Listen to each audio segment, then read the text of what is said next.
Pentakosta ketiga. Apa yang dimaksud dengan Pentakosta ketiga? 1. Pentakosta ketiga adalah pencurahan Roh Kudus yang dahsyat di zaman now, melebihi yang terjadi di Azusa Street. 2. Pentakosta ketiga akan mengakibatkan penuaian jiwa yang terbesar dan yang terakhir sebelum Tuhan Yesus datang kembali.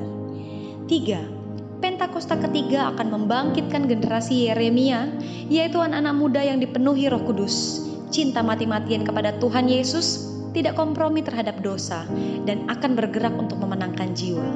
4. Pentakosta ketiga lahir di Indonesia yang bergerak ke bangsa-bangsa. Gerakan ini dari timur ke barat dan akan kembali ke Yerusalem. 5. Pentakosta ketiga akan memberikan kuasa untuk menyelesaikan amanat agung Tuhan Yesus, dan setelah itu Tuhan Yesus datang kembali. Puji nama Tuhan. Shalom Bapak Ibu Saudara. Haleluya. Hari ini kita akan bersama-sama beribadah Bapak Ibu Saudara. Mari kita persiapkan hati dan pikiran kita. Kita percaya bahwa kuasa Tuhan tidak dibatasi oleh ruang dan waktu. Mari sama-sama sebelum kita memulai ibadah kita berdoa. Terima kasih Tuhan Yesus, sungguh kami bersyukur buat kasih-Mu, buat kebaikan-Mu, buat penyertaan dalam setiap hidup kami. Kami melihat penyertaan-Mu sepanjang minggu ini dalam hidup kami sungguh luar biasa Tuhan. Dan hari ini Tuhan kami mau bawa setiap pujian kami, setiap penyembahan kami hanya untuk kemuliaan nama Tuhan. Biar nama-Mu yang disenangkan Tuhan pada hari ini. Dan setiap kami pada hari ini Tuhan kami terima lawatan Tuhan, kami terima mujizat Tuhan, bahkan pemulihan yang daripada Tuhan. Mari Engkau yang siap memuji dan memuliakan nama Tuhan sama-sama katakan amin. Puji nama Tuhan.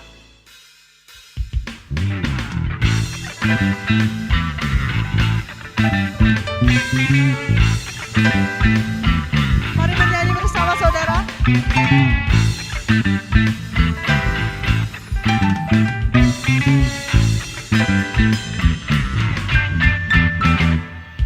Standing on the promises of Christ, my King, through eternal ages, let His praises ring. Glory in the highest, I will shout and sing. Standing on the promises of God.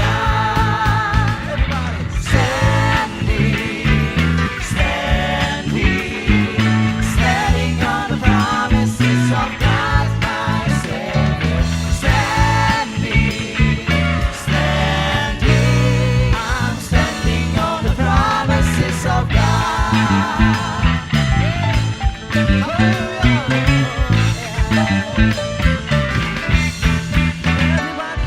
Standing on the promises of Christ, my King, through eternal ages, let His praises ring.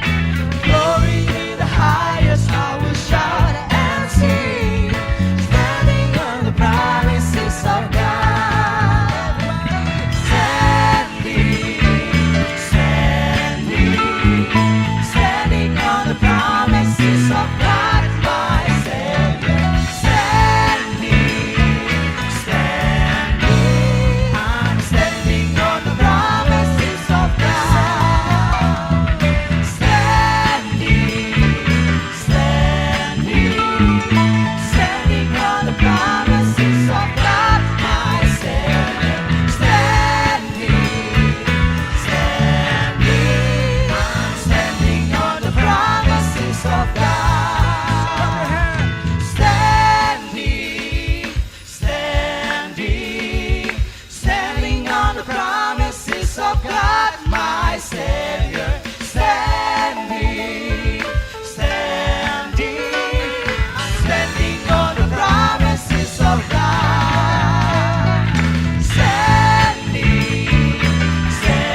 Shalom semuanya.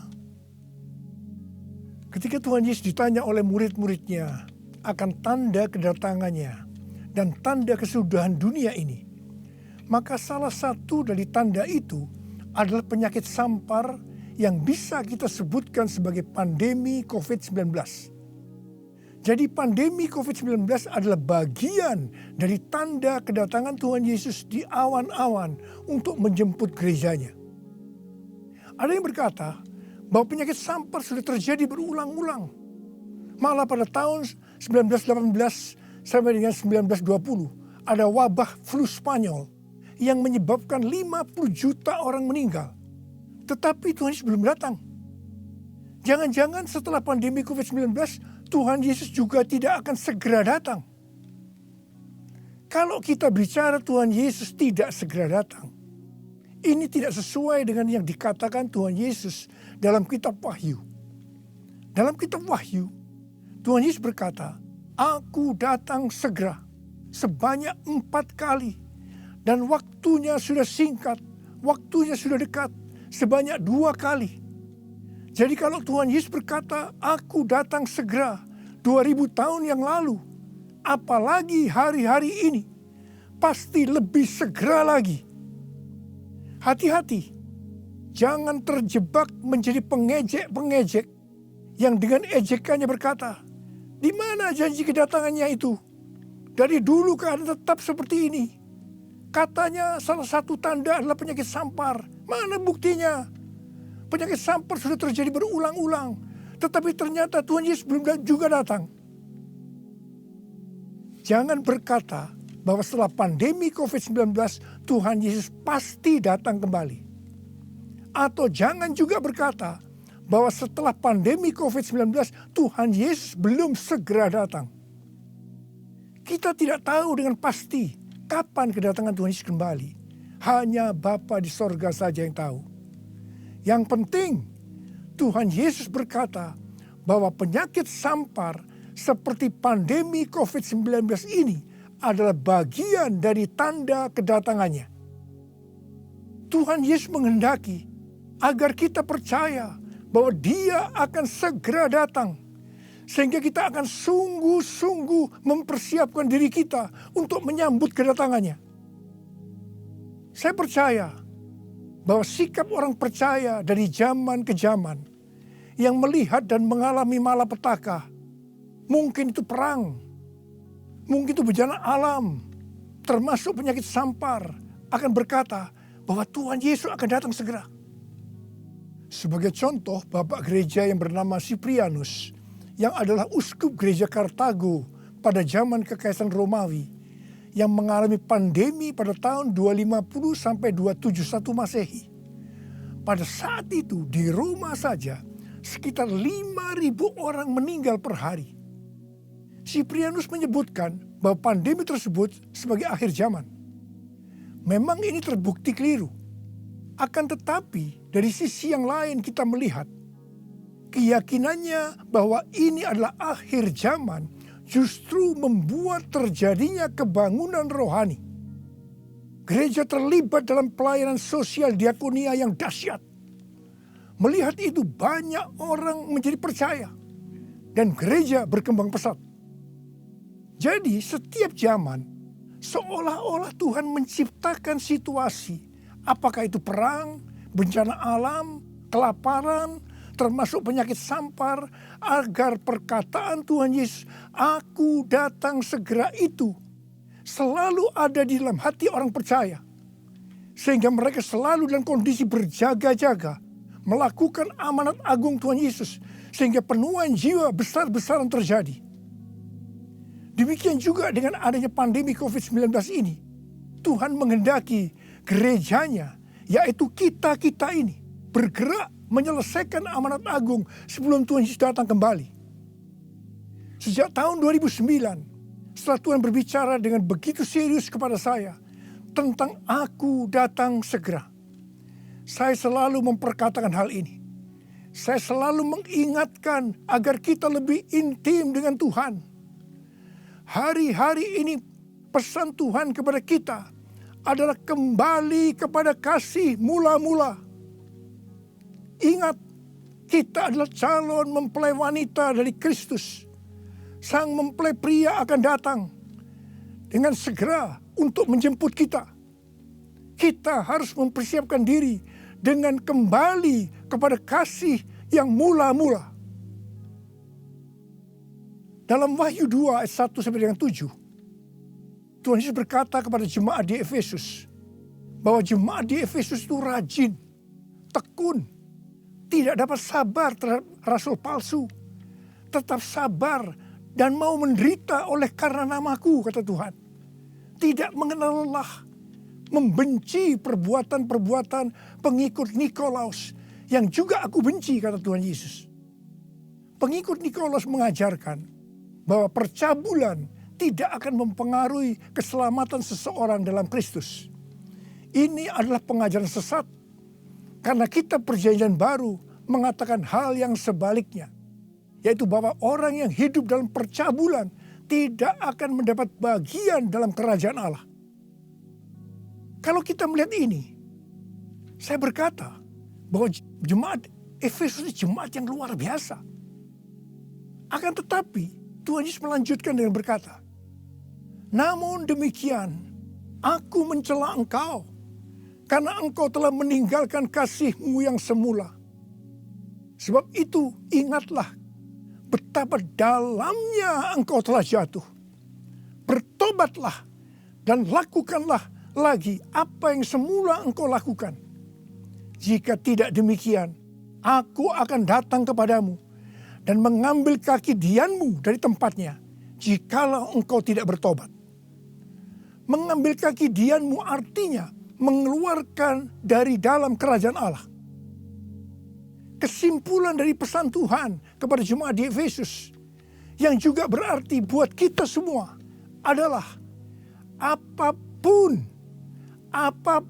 yang kita lakukan untuk melayani pekerjaan Tuhan, kalau tidak didasarkan kepada kasih mula-mula, maka Tuhan Yesus berkata, betapa dalamnya engkau telah jatuh.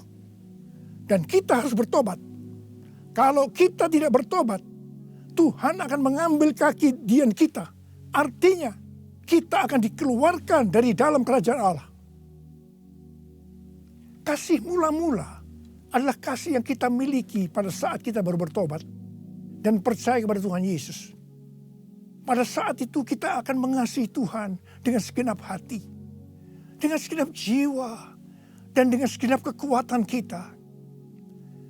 Pengalaman saya pada waktu itu adalah keinginan untuk selalu berdoa. Keinginan untuk memuji dan menyembah Tuhan. Keinginan untuk membaca Alkitab. Keinginan untuk hidup kudus.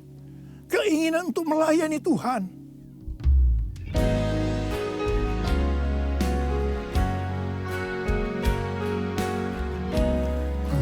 Cinta Kau Yesus, hanya Engkau bagiku Yesus.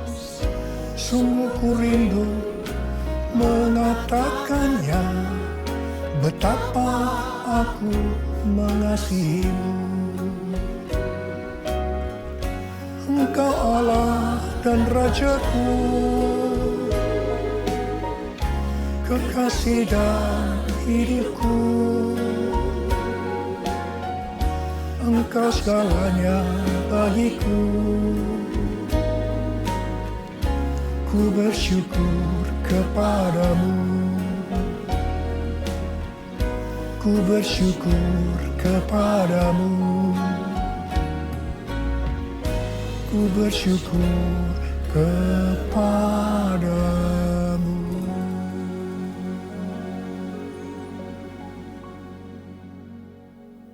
Kalau kita melihat proses keselamatan, maka proses keselamatan terdiri dari 3 tahap. Tahap yang pertama adalah proses justification, yang artinya pembenaran. Tahap yang kedua adalah proses sanctification, yang artinya pengudusan. Tahap yang ketiga adalah proses glorification, yang artinya pemuliaan atau pengangkatan. Pada proses pertama, yaitu proses justification atau pembenaran, kita bertobat dan percaya kepada Tuhan Yesus, kita mengalami kelahiran baru, kita mengalami kasih mula-mula. Setelah itu kita memasuki tahap yang kedua, yaitu proses sanctification atau pengudusan. Dalam proses ini, kita akan dikuduskan terus-menerus oleh Roh Kudus dan firman Allah. Sehingga kita menjadi serupa dengan gambarnya, yaitu menjadi murid Tuhan Yesus. Setelah itu, kita akan masuk dalam proses yang ketiga, yaitu glorification, yang artinya pemuliaan atau pengangkatan. Jadi, yang diangkat itu adalah mereka yang menjadi serupa dengan gambar Yesus, yaitu murid Tuhan Yesus. Pada waktu memasuki proses sanctification atau pengudusan ini, dengan berbagai macam alasan, kualitas kasih kita kepada Tuhan yang tadinya penuh dengan kasih yang mula-mula bisa berubah menjadi seperti yang terjadi pada jemaat di Efesus.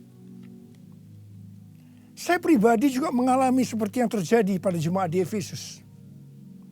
Tetapi melalui pengudusan secara terus-menerus oleh Roh Kudus dan firman Allah, juga disertai dengan proses yang menyakitkan, saya kembali kepada kasih mula-mula sampai dengan hari ini. Haleluya. Saya akan bertanya kepada saudara, bagaimana kualitas kasih saudara kepada Tuhan? Saya mau mengajak saudara untuk melihat kualitas kasih kita kepada Tuhan melalui kitab Kidung Agung. Kitab Kidung Agung merupakan satu-satunya kitab di Alkitab yang khususnya membahas kasih yang unik di antara dua orang mempelai, yaitu antara Salomo dengan gadis Sulam yang dipercaya dia adalah istri pertama dari Salomo.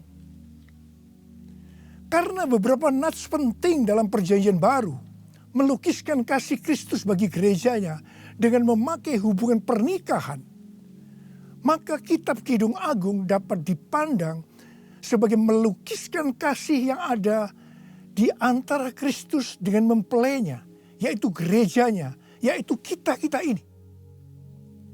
Sama halnya dengan iman kita yang harus bertumbuh. Demikian juga kualitas kasih kita kepada Tuhan harus bertumbuh. Secara sederhana, kitab Kidung Agung ini menggambarkan 3 tingkat kualitas kasih. Dan ini juga menunjukkan tingkat kualitas kasih kita dengan Tuhan. Tingkat kualitas kasih yang pertama terdapat dalam Kidung Agung 2 ayat 16 yang berkata, kekasihku kepunyaanku dan aku kepunyaan dia. Dalam hubungan kita dengan Tuhan, kita bisa berkata begini, Tuhan milikku, aku miliknya Tuhan. Tingkat kualitas kasih yang kedua terdapat dalam Kidung Agung 6 ayat 3 yang berkata, aku kepunyaan kekasihku dan kepunyaanku kekasihku. Dalam hubungan kita dengan Tuhan, kita bisa berkata begini, aku milik Tuhan, Tuhan milikku. Tingkat kualitas kasih yang ketiga terdapat dalam Kidung Agung 7 ayat 10 yang berkata, kepunyaan kekasihku aku. Dalam hubungan kita dengan Tuhan, kita bisa berkata, aku milik Tuhan. Tingkat kualitas kasih yang pertama bisa dikatakan ini adalah kasih yang egois. Karena yang dikedepankan itu, Tuhan adalah milikku, baru aku milik Tuhan. Maka yang selalu dipikirkan hanya soal diberkati. Jadi karena Tuhan milikku, berkati aku dong Tuhan. Biasanya jarang bertanya kepada Tuhan tentang apa yang dikehendaki Tuhan dalam setiap rencana atau langkah yang akan dilakukan. Jadi kalau dia punya rencana, langsung akan minta supaya Tuhan memberkati. Biasanya juga jarang menyinggung tentang apa yang harus kita lakukan untuk melayani Tuhan. Itu tingkat yang pertama. Tapi tingkat kualitas kasih yang kedua bisa dikatakan sebagai kasih bersyarat. Aku milik Tuhan. Tuhan adalah milikku. Sekarang yang dikedepankan adalah aku miliknya Tuhan. Baru setelah itu Tuhan adalah milikku. Berarti mulai ada satu peningkatan. Di sini mulai ada menyinggung tentang melayani Tuhan. Tetapi dengan syarat. Supaya Tuhan memberkati. Jadi motivasi mau melayani karena mau diberkati Tuhan. Itu tingkat kualitas kasih yang kedua. Tetapi sekarang tingkat kualitas kasih yang ketiga. Inilah yang disebutkan kasih yang tidak egois. Kasih yang tidak mementingkan dirinya sendiri. Ini adalah kasih yang semula. Aku milik Tuhan. Titik. Tidak ada embel-embelnya lagi. Mereka yang memiliki kasih mula-mula akan berkata, aku milik Tuhan. Bukan milikku sendiri. Aku ini adalah milik Tuhan. Aku sudah dibeli. Dan harganya telah lunas dibayar. Aku dibeli dengan harga yang mahal. Yaitu dengan darah Yesus. Mereka yang memiliki kasih mula-mula akan berkata, jika aku hidup untuk Tuhan. Dan jika aku mati untuk Tuhan. Jadi baik hidup atau mati, aku adalah milik Tuhan. Mereka yang memiliki kasih mula-mula akan berkata, aku hidup, tetapi bukan lagi aku sendiri yang hidup, melainkan Kristus yang hidup di dalam aku. Hidupku bukannya aku lagi, tapi Yesus dalamku. Hidupku bukannya aku lagi, tapi Yesus dalamku. Yesus hidup, Yesus hidup dalamku. Hidupku bukannya aku lagi, tapi Yesus dalamku, tapi Yesus dalamku. Orang yang memiliki kasih mula-mula sudah tidak memikirkan lagi tentang diberkati atau tidak diberkati oleh Tuhan. Yang paling penting adalah hidup menyenangkan hatinya Tuhan. Melakukan kehendaknya Tuhan. Seperti Tuhan Yesus berkata dalam Yohanes 4 ayat 34. Makananku ialah melakukan kehendak Dia yang mengutus aku dan menyelesaikan pekerjaannya. Makanan adalah sesuatu yang sangat vital dalam hidup ini. Mendapatkan makanan adalah motivasi manusia dalam bekerja atau berusaha. Dan Tuhan Yesus mengajarkan kepada kita bahwa yang paling penting dalam hidup ini, artinya fokus hidup kita adalah melakukan kehendak Bapa, bukan kepada makanan, meskipun makanan itu perlu. Orang yang memiliki kasih mula-mula akan melayani Tuhan seperti yang terdapat dalam Roma 14 ayat 17 dan 18 yang berkata, sebab kerajaan Allah bukanlah soal makanan dan minuman, tetapi soal kebenaran, damai sejahtera, dan sukacita oleh Roh Kudus. Karena barang siapa melayani Kristus dengan cara ini, ia berkenan kepada Allah dan dihormati oleh manusia. Orang yang memiliki kasih mula-mula akan selalu berkata, sebab engkau baik, bahwasanya untuk selama-lamanya kasih setiamu.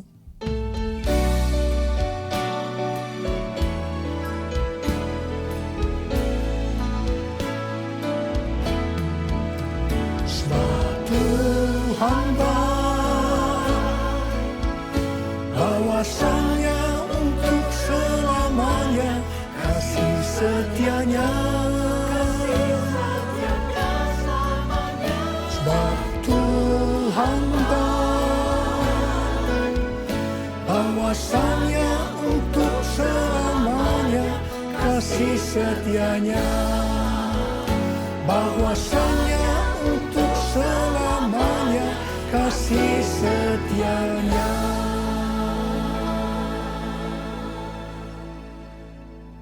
Pujian ini diajarkan oleh Daud dan terus dinyanyikan setelah zaman Daud.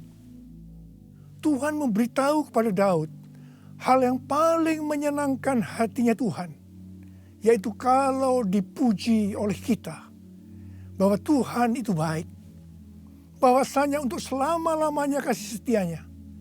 Karena memang itulah yang Tuhan lakukan untuk kita. Jadi apapun masalah yang kita hadapi, nyanyikan terus pujian tadi. Orang yang memiliki kasih mula-mula akan berkata, aku tidak takut, sebab Tuhan menyertai aku. Aku tidak bimbang, sebab Tuhan adalah Allahku. Tuhan akan meneguhkan aku, bahkan akan menolong aku. Tuhan akan memegang aku dengan tangan kanannya, yang membawa aku kepada kemenangan.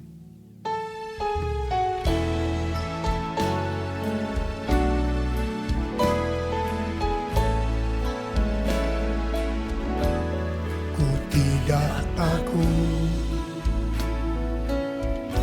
sebab Kau besertaku.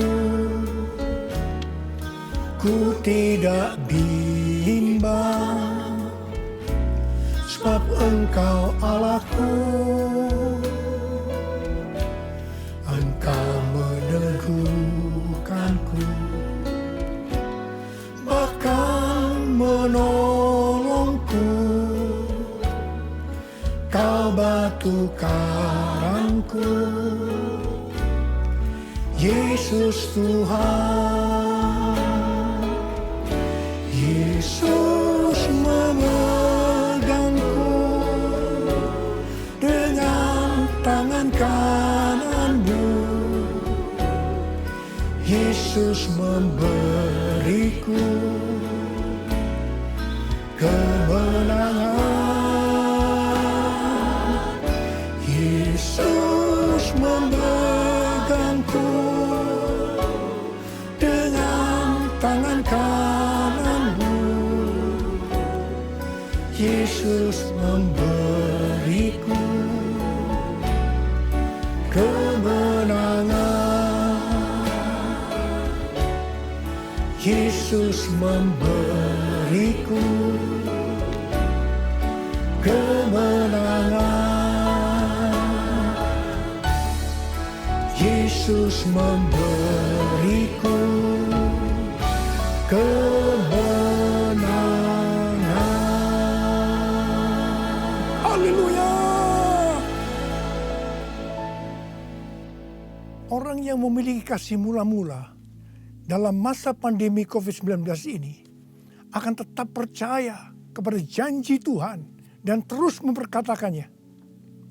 Orang yang memiliki kasih mula-mula akan berkata, Tuhan, saya mau menyelesaikan amanat agung dengan kuasa dari Roh Kudus, yaitu Pentakosta yang ketiga. Tuhan, saya berjanji untuk memakai mulut ini hanya berbicara tentang firman Tuhan, bukan yang lain-lain. Orang yang memiliki kasih yang mula-mula akan melakukan firman Tuhan seperti yang terdapat dalam lagu ini. Aku mengasihi Engkau Yesus dengan segenap hatiku. Aku mengasihi Engkau Yesus dengan segenap jiwaku. Ku renungkan firman-Mu siang dan malam, ku pegang perintah-Mu dan ku lakukan. Engkau tahu ya Tuhan, tujuan hidupku hanyalah untuk menyenangkan hati-Mu. Menyenangkan hati-Mu, menyenangkan hati-Mu.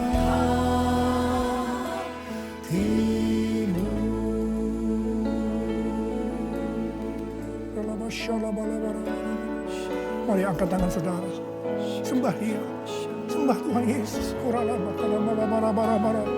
Tuhan Yesus, sembah. Yang sudah berbahasa roh saat ini. Yang belum, terus katakan haleluya, haleluya. Orialala bakana maya ralala barabara. Oh rarabasande.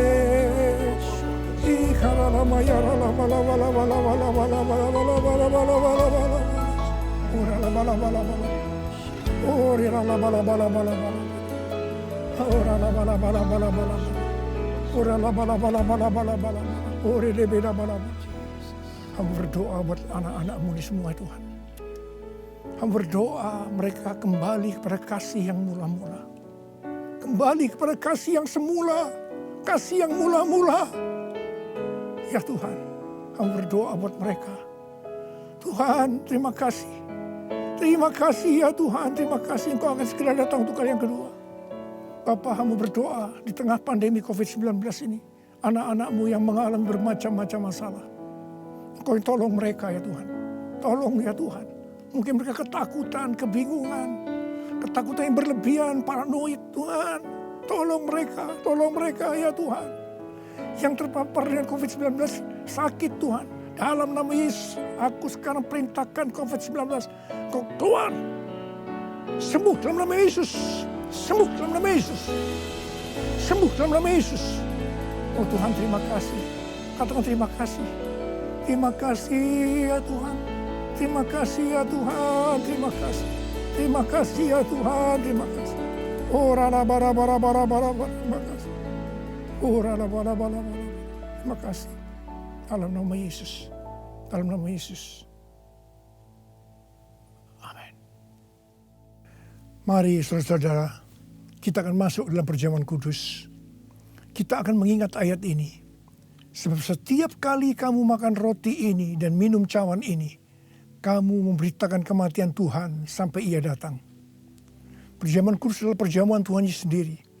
Setiap kali kita masuk dalam perjamuan kudus, Tuhan Yesus selalu berkata, biarlah ini menjadi peringatan akan daku. Karena itu mari arahkan hati kita kepada Tuhan. Kita akan mengingat kebaikan Tuhan. Mari tundukkan kepala.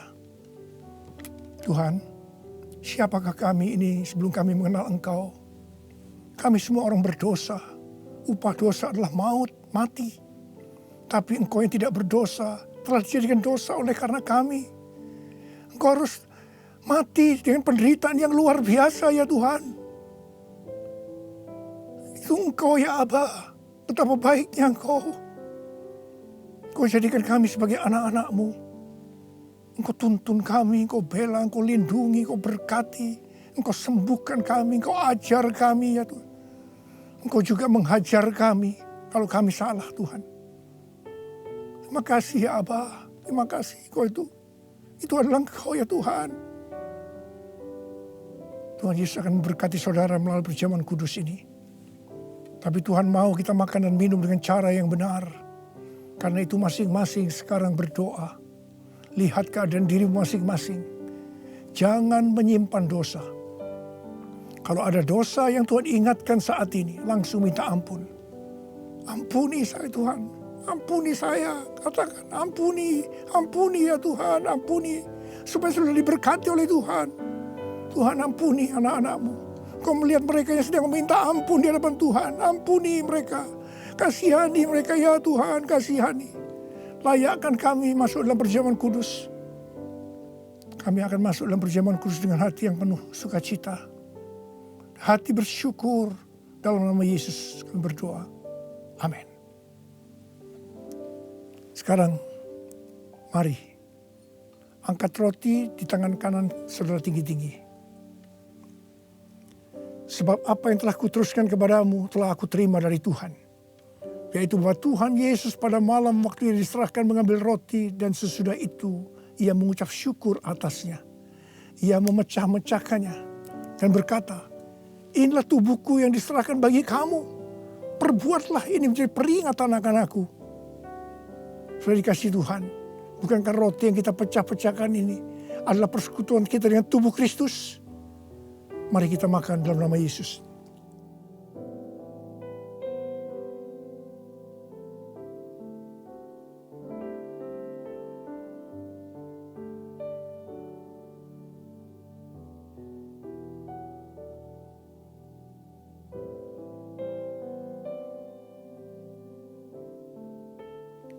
Sekarang angkat cawan di tangan kanan saudara tinggi-tinggi. Demikian juga ia mengambil cawan sesudah makan lalu berkata, cawan ini adalah perjanjian baru yang dimeteraikan oleh darahku. Perbuatlah ini setiap kali kamu meminumnya menjadi peringatan akan aku. Saudara kasih Tuhan, bukankah cawan pengucapan syukur yang atasnya kita ucapkan syukur adalah persekutuan kita dengan darah Yesus.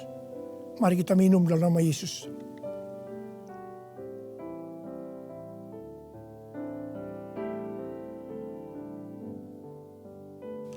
Mari angkat tangan saudara. Ucapkan terima kasih. Ucapkan syukur. Ucapkan syukur dan terima kasih ya Tuhan. Kami mengucap syukur dan terima kasih ya Tuhan. Terima kasih. Engkau baik ya Tuhan. Bahwasanya untuk selama-lamanya kasih setiamu. Engkau baik ya Tuhan. Engkau baik ya Tuhan. Bahwasanya untuk selama-lamanya kasih setiamu. Tuhan terima kasih. Tuhan terima kasih. Terima kasih. Terima pengurapan Tuhan saat ini. Angkat kedua tanganmu, terima. Urapi anak-anakmu. Terima pengurapan Tuhan. Terima. Terima kasih Yesusku. Terima kasih Yesusku. Puji syukur hanya bagi Tuhanku. Terima kasih Yesusku. Terima kasih Yesusku. Puji syukur hanya bagi Tuhanku. Terima kasih. Terima kasih Yesusku. Terima kasih Yesusku. Puji syukur hanya bagi Tuhanku. Terima kasih Yesusku. Terima kasih Yesusku. Puji syukur hanya bagi Tuhanku. Puji syukur hanya bagi Tuhanku.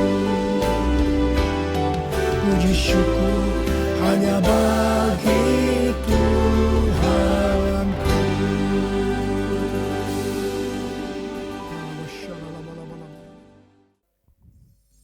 Terpuji nama Tuhan, saudara. Sebab Tuhan Yesus dahsyat. Setiap kita pasti diberkati dengan pelayanan firman Tuhan. Amin. Haleluya, saudara. Ini waktunya kita sama-sama memberi yang terbaik bagi nama Tuhan. Di layar Bapak Ibu Saudara terdapat nomor rekening. Saudara boleh transfer ke nomor tersebut, saudara. Atau saudara bisa pakai scan QR code yang sudah ada. Dengan demikian mempermudah kita menggunakan sistem pembayaran yang sudah ada saat ini.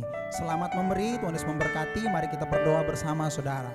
Tuhan, terima kasih Engkau dahsyat bagi kami. Dan hari ini kami akan memberikan yang terbaik dari yang kami punya, Tuhan. Biarlah ini menjadi satu persembahan syukur kami bagimu. Di dalam nama Tuhan Yesus, yang memberi diberkati, bahkan yang belum memberi Engkau berkati kami lebih lagi, Tuhan. Haleluya. Yang sudah diberkati, yang siap memberi, sama-sama katakan amin. Tuhan memberkati, saudara.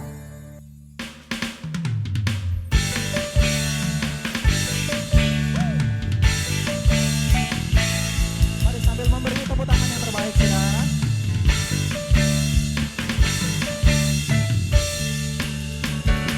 Katakan sama-sama. Yesus, aku percaya. Yesus, aku percaya. Yesus, aku percaya. Yesus, aku percaya. Kau punya sembuhkan mujizat dalam hidupku. Sekali lagi. Yesus, aku percaya. Yesus, aku percaya. Yesus, aku percaya. Yesus,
Mazmur 91. Dalam lindungan Allah.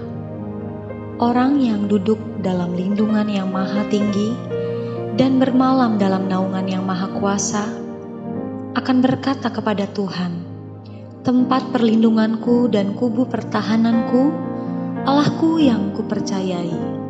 Sungguh, dialah yang akan melepaskan engkau dari jerat penangkap burung, dari penyakit sampar yang busuk. Dengan kepaknya, ia akan menudungi engkau. Di bawah sayapnya engkau akan berlindung. Kesetiaannya ialah perisai dan pagar tembok. Engkau tak usah takut terhadap kedahsyatan malam, terhadap panah yang terbang di waktu siang, terhadap penyakit sampar yang berjalan di dalam gelap, terhadap penyakit menular yang mengamuk di waktu petang. Walau 1000 orang rebah di sisimu dan 10.000 di sebelah kananmu, tetapi itu tidak akan menimpamu. Engkau hanya menontonnya dengan matamu sendiri dan melihat pembalasan terhadap orang-orang fasik. Sebab Tuhan ialah tempat perlindunganmu, yang maha tinggi telah kau buat tempat perteduhanmu. Malapetaka tidak akan menimpa kamu, dan tulah tidak akan mendekat kepada kemahmu. Sebab malaikat-malaikatnya akan diperintahkannya kepadamu untuk menjaga engkau di segala jalanmu. Mereka akan menatang engkau di atas tangannya, supaya kakimu jangan terantuk kepada batu. Singa dan ular tedung akan kau langkahi, engkau akan menginjak anak singa dan ular naga. Sungguh, hatinya melekat kepadaku, maka aku akan meluputkannya. Aku akan membentenginya, sebab ia mengenal namaku. Bila ia berseru kepadaku, aku akan menjawab. Aku akan menyertai dia dalam kesesakan. Aku akan meluputkannya dan memuliakannya. Dengan panjang umur akan kukenyangkan dia, dan akan kuperlihatkan kepadanya keselamatan daripadaku. Terimalah berkat Tuhan. Kasih karunia berlimpah-limpah daripada Allah Bapa dalam anak yang tunggal Yesus Kristus. Persekutuan yang manis dengan Roh Kudus menyertai saudara sekalian mulai hari ini sampai Tuhan Yesus datang menjemput kita di awan-awan dan bahkan sampai selama-lamanya. Yang percaya bersama-sama katakan amin. Ibadah kita sudah selesai Bapak Ibu Saudara. Saya percaya masih sama-sama kita menjaga hati kita. Tuhan memberkati setiap kita. Haleluya. Amin.